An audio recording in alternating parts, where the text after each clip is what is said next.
What's up, guys? It's Nico Prada here from OTC, On Trail with Comedians, and today I'm going to teach you how to make a fire, but probably not for the reasons you're thinking. So stick around, let's go check it out.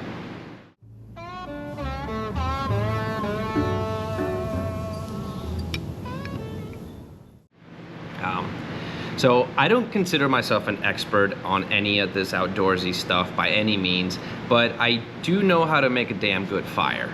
And when I say that, a lot of times people go, oh, you like making fire, you're like a pyro, right?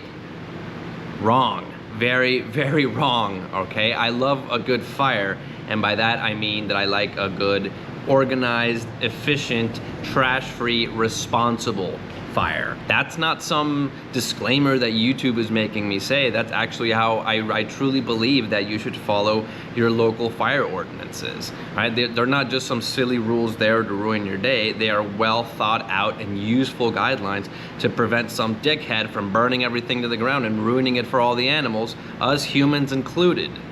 If you're camping in a place that doesn't allow fires, tough shit. You don't do a fire. And if you're camping in a place that does, do it responsibly. What I'm gonna teach you today is how to make a fire using coals or embers from a previous fire, from the night before. Now, I should mention that you really shouldn't be going to bed without fully extinguishing your fire, but the reality is that it happens, and it happens a lot. Maybe it's a cold night, or maybe there was a big tall fire ring in your area and so it felt safe, and maybe it was. Or maybe you even find yourself in like a survival situation where putting out your fire before bed was detrimental to your health or to your survival. I'm not really here to point fingers. Hell, I've been guilty of it myself.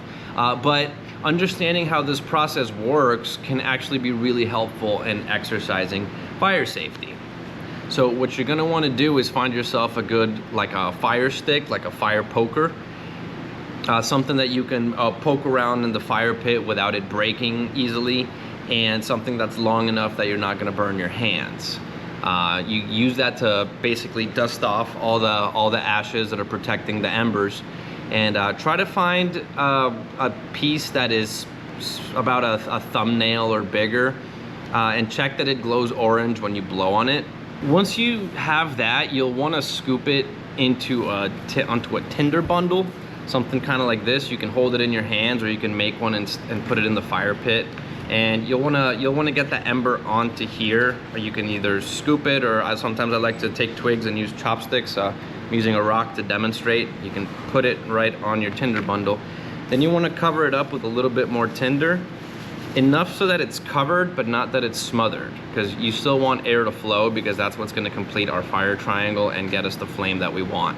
So you can blow on it, or like wave a paper plate at it if you have something like that, or I like to use a pocket bellows too. And if you see a lot of smoke, that is your sign to not stop. It means that you're almost there, but you gotta keep going. Be sure to look away when you're taking a breath to blow into your fire, otherwise you're gonna be taking a very unwanted bong rip with no water. Your blowing should be somewhere between hard and consistent. If done right, you'll go from a bright glow to a lot of smoke, to a small flame, to a bursting flame. And you'll have yourself a morning fire once you have that.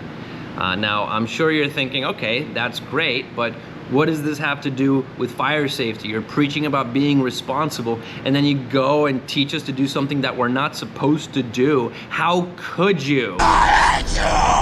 Well, when you know what to look for when starting a fire from embers, you know what to look for when it's time to put out your fire, right? If you know that poking a coal too hard and shattering it is no good to start a fire, now you know that you can do that to prevent a fire from starting. Does that make sense? If you know that using a wet tinder bundle is no good to start a fire because it's gonna smother an ember, you also know it can be used to prevent an unwanted fire from starting, right? If you know what not to do to sabotage your fire, you know what to do to avoid one that you don't want. This is especially important when you're out like backpacking or on a long hike and you don't have a lot of water to spare, maybe even none. knowing this makes it a lot easier to put out your fire using just dirt or pee, which is all you have sometimes. It's good for your own survival as well as the survival of the places where you camp.